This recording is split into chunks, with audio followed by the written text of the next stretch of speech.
Saya Angger Abrar Nansya dengan nomor induk mahasiswa 2311041 dari Prodi Teknik Industri. Dan saya Herdina Tandas Ramadan dengan NIM 2311008 dari Teknik Industri. Dan video ini dibuat berdasarkan untuk pemenuhan tugas proyek UAS mata kuliah perencanaan dan pengendalian logistik. Ramalan dalam konteks logistik. Oke, next. Ramalan forecasting merupakan suatu upaya memperkirakan hasil yang paling mungkin terjadi di masa depan atau masa yang akan datang, dan memiliki variabel yang bersifat tidak pasti di masa depan. Peramalan juga ada lumpy demand, yaitu kondisi di mana permintaan terhadap suatu produk terjadi secara sporadis atau tidak teratur, baik dari segi volume maupun waktu. Next. Dan di sini ada 3 jenis peramalan. Yang pertama, peramalan jangka panjang, jangka menengah, dan jangka pendek. Jangka panjang mencakup rentang waktu suatu hingga 5 tahun digunakan untuk keputusan strategis seperti pengembangan produk baru atau penghentian produk lama serta perancangan jaringan logistik. Selanjutnya ada juga peramalan jangka menengah, yaitu mencakup periode dari beberapa bulan hingga 1 tahun dan berperan dalam pengambilan keputusan taktis seperti perencanaan produksi tahunan, pengelolaan inventaris, serta alokasi ruang di gudang. Dan jangka pendeknya yaitu meliputi interval harian hingga mingguan digunakan untuk menjadwalkan dan menyesuaikan kembali sumber daya agar target distribusi dan produksi jangka menengah dapat tercapai. Oke, berikut adalah peran logistik dalam peramalan. Ada 2. Yang pertama, top down method, yaitu top down method adalah pendekatan ramalan yang dimulai dari tingkat agregat atau total secara keseluruhan. Permintaan diperkirakan terlebih dahulu pada tingkat global atau perusahaan secara keseluruhan. Lalu hasilnya dibagi ke wilayah-wilayah atau unit-unit yang lebih kecil menggunakan rahasia historis, proporsi penjualan atau metode distribusi lainnya. Yang kedua, bottom up method. Bottom up method adalah pendekatan peramalan yang dimulai dari level paling detail seperti unit bisnis, wilayah atau produk tertentu. Permintaan diperkirakan terlebih dahulu untuk masing-masing unit kecil, misalnya wilayah, geografis atau kategori produk. Lalu hasil peramalan tersebut dijumlahkan atau digabungkan untuk memperoleh total permintaan secara keseluruhan agregat. Oke, baik. Baik, terima kasih untuk rekan saya Andas karena sudah menyampaikan materi sebelumnya. Berikutnya yang akan sedikit saya jelaskan adalah tentang jenis-jenis permintaan atau demand dalam peramalan logistik. Secara umum demand dibagi menjadi 2, yaitu verified dan juga independent.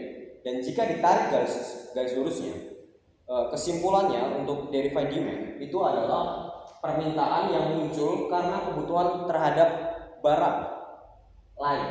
Contohnya, kalau kita memproduksi mobil, tentu kita juga akan memproduksi suku cadangnya. Di antara lain itu ada radiatornya atau bannya. Kita juga akan memproduksi lampu untuk mobil dan juga knalpotnya. Dan komponen-komponen ataupun spare part dari mobil tersebut itu tergolong dalam verified demand karena kebutuhan akan komponen tersebut dipengaruhi oleh mobil. Karena kalau orang tidak punya mobil, buat apa dia beli radiator mobil gitu. Itu yang pertama. Dan untuk jenis yang kedua adalah independent demand. Rekan-rekan semua di sini bisa membaca permintaan yang muncul langsung dari pasar konsumen dan tidak bergantung atau tidak dipengaruhi oleh permintaan barang lainnya. Contohnya adalah permintaan konsumen terhadap produk, jadi seperti sepeda atau laptop atau mobil itu sendiri. Karena tidak mungkin orang beli ban mobil dulu baru beli mobil kan. Jadi sudah pasti dia beli mobil dulu. Baru nanti untuk verified demand-nya dia akan beli ban mobil, radiator mobil, atau pelek mobil. Oke, next slide. Untuk jenis-jenis metode peramalan dalam permintaan. Kalau tadi jenis permintaan, ini jenis metode peramalan permintaan. Yang dimana secara umum jenisnya dibagi menjadi dua juga, yaitu metode kualitatif dan juga metode kuantitatif. Bisa rekan-rekan lihat semuanya. Metode kualitatif adalah teknik peramalan yang tidak bergantung pada data numerik atau historis, melainkan berdasarkan penilaian subjektif, intuisi, pengalaman, atau pendapat para ahli. Cocok digunakan saat data historis tidak tersedia atau memproyeksikan hal-hal baru, seperti peluncuran produk baru, tren pasar atau tren fashion. Ya, untuk kita para Gen Z tentunya hal ini sudah tidak asing lagi ya. Untuk metode kuantitatif itu adalah pendekatan forecasting yang menggunakan data historis dan teknik statistik. Jadi kalau rekan-rekan bingung apa bedanya kualitatif dan kuantitatif, silakan bedakan di pendekatannya. Kalau metode kualitatif dia tidak bergantung pada data numerik dan historis, sedangkan metode kuantitatif dia bergantung pada data historis dan teknik statistik.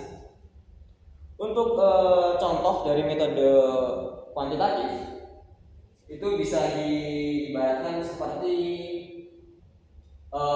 permintaan-permintaan yang bersifat objektif, akurat, tidak data tersedia dan dapat diuji validitas serta reliabilitasnya.